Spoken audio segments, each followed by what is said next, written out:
Here now, Niall Stanage, White House columnist for our partners at The Hill. Niall, good morning to you. This dynamic between president and governor amidst a disaster, what are you anticipating to see today once Trump hits the ground there? One of the things we've heard in terms of directly when he does hit the ground is that Governor Newsom has said he will be there to greet the president. Newsom also says he has not yet been invited to do so, so that could be an interesting dynamic to start off with. The broader political dynamic, Marnie, I think is affected not only by the past in terms of Newsom and Trump's tensions, but also potentially the future, because obviously Governor Newsom is considered to be a frontline Democratic contender for the 2028 Democratic nomination. President Trump will be, of course, term limited out of office by that point, but I think Trump and Republicans writ large have an interest in trying to muddy up Newsom a bit. Let's talk about FEMA for a moment. On the ground in these natural disasters, and we've got kind of a mixed bag. I talked to someone yesterday who said, I thought FEMA has been very supportive in North Carolina. They've shown up, they've offered aid, but you hear other stories of people who are still waiting for help. The cleanup continues, and it has been slow going. And Trump has been critical of FEMA. What do we know about not just North Carolina, but California and FEMA's role so far? Well, in terms of North Carolina, that is perhaps the easier one to answer because obviously it's further in the past. So by last November, according to the then governor, Roy Cooper, there had been over $244 million in aid provided by FEMA to individuals.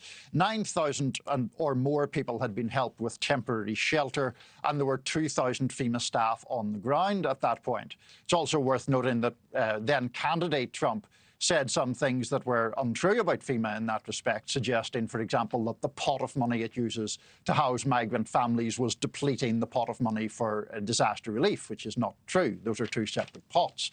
Now, that is not to say that FEMA or any government agency is perfect. Obviously, people have problems and have aired those problems as they're entitled to do.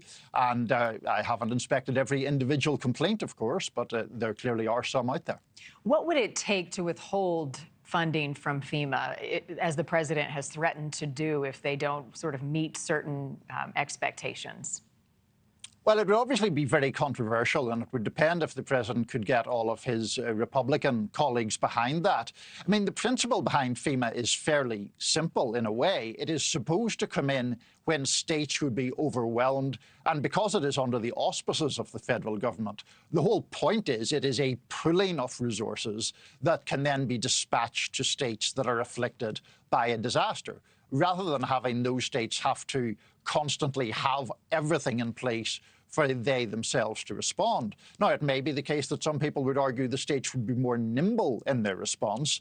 The danger is that a disaster of such magnitude hits that it overwhelms state resources. Right. I mean, it's expensive no matter how you slice it. There are some reports, Niall, that aid to California specifically would be tied to a debt ceiling increase. What more do you know about that?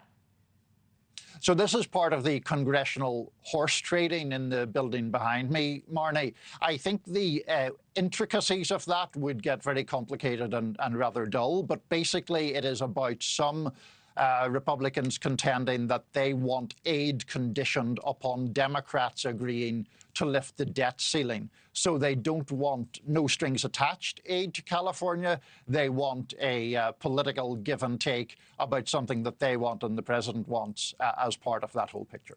Got it. Well, first things first, he's heading to North Carolina. He'll see that damage, and then he'll head to California and see those wildfires and so much loss. Niall, thank you this morning as always. Thank you.